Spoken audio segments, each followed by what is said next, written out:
Welcome to The Deep Dive, the show where we take a stack of incredible sources, articles, research our own notes, and really distill the key insights for you, giving you that shortcut to being well-informed. And today, we're tackling a book that, well, let's be honest, often gets skipped over. Leviticus. Yeah, Leviticus. It often comes across as maybe dense or perhaps a bit distant from our lives today, wouldn't you say? Definitely. But here's something astonishing our deep dive uncovered. Looking through our sources, this seemingly obscure book, Leviticus, it actually contains more direct words spoken by God than any other book in the entire Bible. Wow, okay, more direct words from God. That's huge. That puts a whole new perspective on it. It really does. It's not just some ancient rule book. It's like a direct line, a hidden gem. So today, we're diving deep into Leviticus chapter 1. We're exploring those ancient rituals, specifically the burnt offering, and trying to find the connections which are surprisingly relevant today. Exactly. And our material for this, it comes straight from a really insightful community discussion session we had, detailed notes from that, and a comprehensive analysis we looked at, all focused on unpacking the meaning of this burnt offering. Our mission then is to pull out the most impactful insights from all these sources, give you those aha moments without you having to wade through everything yourself. Okay, so let's set the stage. Why Leviticus? Why is this book so crucial? Our sources really highlight that it's not standalone, it's a direct continuation from Exodus. A continuation, how so? Well, the very first word in the King James Version is "and." That signals it's picking up right where Exodus left off.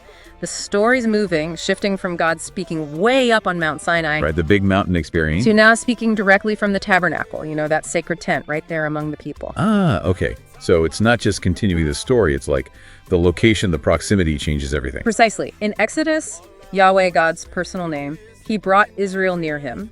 He redeemed them, offered pardon. But our sources show Leviticus ramps that up significantly. Yahweh is now keeping them in his sacred space. He's actively sanctifying them moment by moment. Keeping them in his space. That sounds intense. It was. And this radical shift from being brought near to being kept in his presence, it demanded, continuous purity, just to safely live there, so close to him. So Leviticus is kind of like the instruction manual for that. Exactly. Our sources call it God's own handbook on holiness. A practical guide, really, for the Hebrew community on both holy worship and holy living.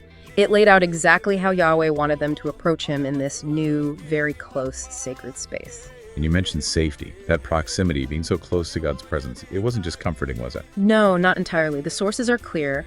God's sacred presence was incredibly awe-inspiring, maybe even scary if you approached it without that required holiness. It really hammered home the awfulness of sin and the absolute purity needed in his sacred space. Okay, but here's something that tripped me up initially, reading through the notes. We think sacrifices. That's what God wanted, right? That's the common assumption. But Psalm 50, it says something quite different. God says, I am not condemning you because of your sacrifices, for every wild animal in the forest belongs to me. He basically says he doesn't need their animals. Exactly. And this is where our sources reveal something crucial about God's actual priority. It wasn't the animals themselves. So what was it? Obedience. Psalm 40, 1 Samuel 15.22, they make it crystal clear. Obedience is better than sacrifice. Paying attention is better than the fat of rams. Okay, obedience over sacrifice. That really changes how you look at the whole system. It completely reframes it. The rituals, the offerings, they weren't the end goal. They were a means to an end, cultivating a heart devoted to God, a heart focused on obedience. That's a powerful clarification. So, with that understanding, God desires obedience first. The details of the burnt offering in Leviticus 1 start to make more sense, don't they? They do. This offering, which is the sole focus of chapter 1, it symbolized commitment to God. Deep commitment. Other offerings, like grain or fellowship, they come later. So chapter 1 is all about the burnt offering. And the process described in our sources, it was incredibly specific. Oh, very precise and very personal. If you were offering from the herd, say, a bull, it had to be a flawless male. Flawless. Okay. And the person offering it, they couldn't just, drop it off. They had to physically lay their hand on the animal's head. Why? What did that signify? Our sources explain that act symbolized the direct transference of sin or guilt onto the sacrifice. That's how atonement was made in this context. So you're putting your sin onto the animal. In a symbolic way, yes. Yeah. And then, and this is crucial, the offerer personally had to slaughter the bull right there before the Lord. The priest handled the blood afterwards, splashing it. Wow. So it wasn't outsourced. It was hands-on. And the involvement didn't stop there, did it? Not at all. The offerer then had to skin the animal, meticulously cut it into specific parts, head, internal organs, everything, and arrange those parts on the fire. And there was that detail about washing. Yes. The washing of the entrails and the legs in water. The offerer had to do that too before the priest offered, quote, all of it up in smoke as a soothing aroma to the Lord. Washing entrails. I mean, thinking about that practically, it really underlines the seriousness and the visceral nature of dealing with sin, even symbolically. It absolutely does, and this very detailed process wasn't just for the wealthy with bulls. Right. Our sources mentioned offerings from the flock too. Yeah. Sheep or goat. Exactly. Same principle. A flawless male, slaughtered carefully on the north side of the altar. Similar steps, cutting, arranging, washing, offering, all of it. But what about people who couldn't afford a sheep or a goat? Did God leave them out? Not at all. And this is a point that came up strongly in the community discussion, notes God's inclusivity. Ah, yes, the birds. Turtle doves or young pigeons. God made specific provision. Anyone could participate. It showed his accessibility. And the process for birds was slightly different. A bit, yes. The priest performed the slaughter in that case. Pinched off the head, drained the blood, prepared it carefully, tearing it open but not dividing it fully, and then offered it up. So the size of the animal didn't matter as much as the heart behind it and following God's instructions precisely. Precisely. It wasn't about the monetary value, but the purity, the dedication, the obedience, bringing what God required, even if it was just a bird. Someone in that community discussion you mentioned, they commented on the intimacy of the offerer slaughtering the larger animal themselves. They did. It was a powerful observation. They felt it gave the offerer a much closer understanding of what your sin costs. It wasn't abstract, it was right there. You identified with the cost. That makes sense. And that requirement for a flawless male, our sources had an interesting insight on that too, didn't they? Yes, fascinating detail. Often this meant a 1-year-old animal that hadn't yet mated. Essentially, a virgin animal. Why that specific detail? It pointed towards the purity required, the preciousness of the offering. It meant the offerer had to carefully select, to really inspect their flock or herd. It wasn't just any animal. And bringing this flawless male to the entrance of the tabernacle, that had a communal aspect too. Absolutely. It was public. Our notes highlighted this. Everyone would see it. If someone tried to bring a subpar offering, people would know. So accountability. Yes, it fostered community accountability, ensuring the integrity of the sacrifice. The elders might even help inspect the animal. It built a collective responsibility within the community of faith. And then that phrase keeps coming up, all of it, burning all of it, including the internal organs. Yeah. One analysis we looked at really focused on this. What was the takeaway there? That it meant nothing about the offerer is protected from God's view. It forced introspection. It was symbolic of giving everything over, holding nothing back. Nothing hidden. Exactly. Which prompted this really searching question in the analysis looking at us today. Is your inner life known to God these days? It's a challenging thought. It really is. That idea of nothing protected, nothing hidden. It's deeply personal. Okay, so let's pivot slightly. Let's talk about the deeper message here, especially this concept of atonement. Right, because atonement in Leviticus, according to our sources, it means something specific. It does. It primarily means to cover, not necessarily to remove sin permanently. That distinction is vital. To cover, like a temporary measure. In a sense, yes. And blood is central to this covering. The sources note blood is mentioned over 88 times in just this one chapter. Complete on its own. Which connects directly to Hebrews 9.22. Without the shedding of blood, there is no forgiveness. It makes it crystal clear how every one of those flawless male animals was a picture, a type, pointing straight to Jesus, the ultimate lamb. And digging into the Hebrew, that first phrase, and the Lord called Vagara, it implies a specific calling. Some sources suggest it means the book is especially for those who have been called. People like us, maybe. Those called into God's family, his treasured possession. It makes it personal. And that laying on of hands, again, more than just a ritual touch. It's the literal transference of sin onto the substitute. Your guilt placed on another. Also, consider the tabernacle itself. There was only one entrance into that tent of meeting. Our sources directly link this to Jesus' words. I am the door.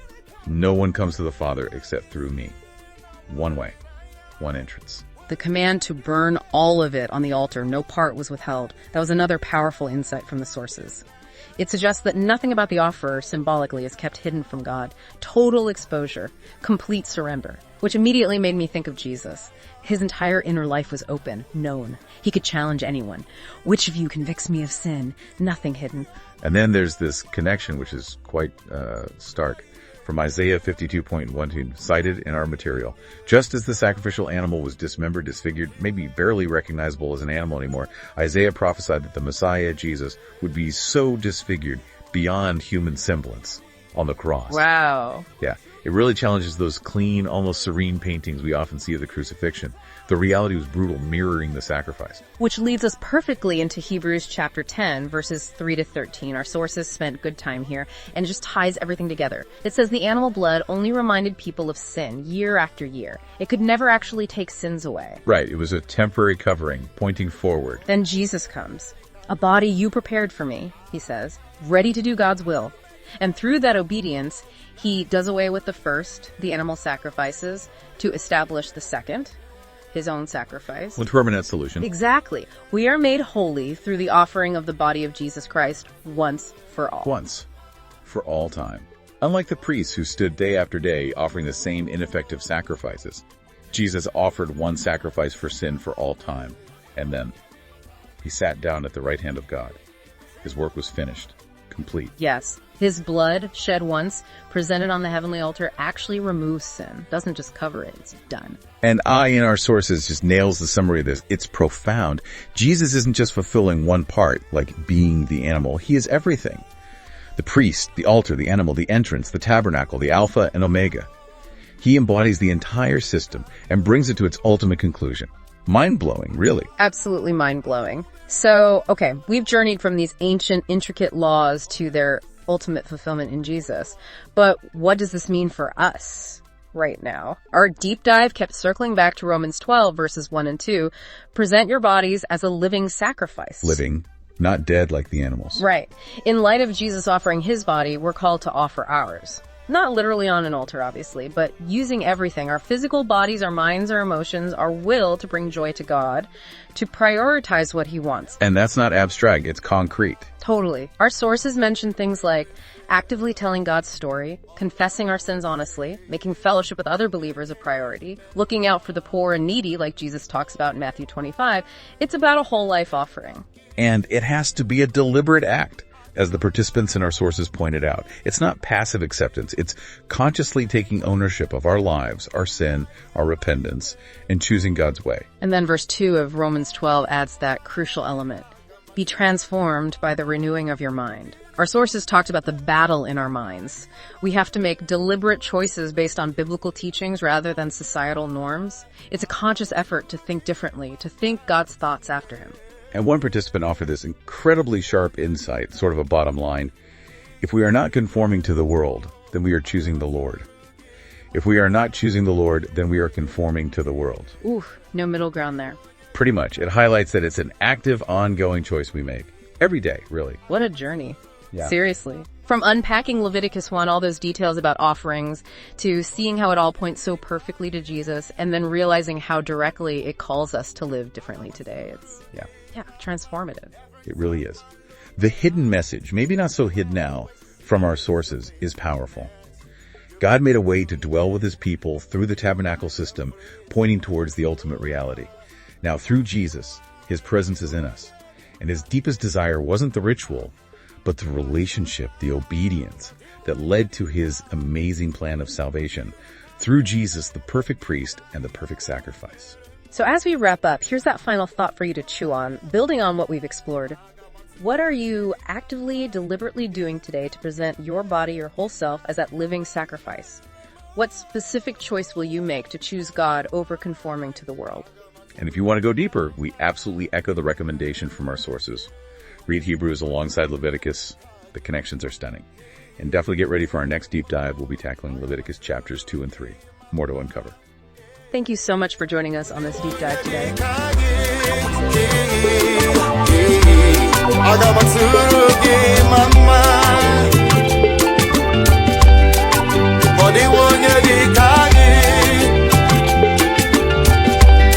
I got my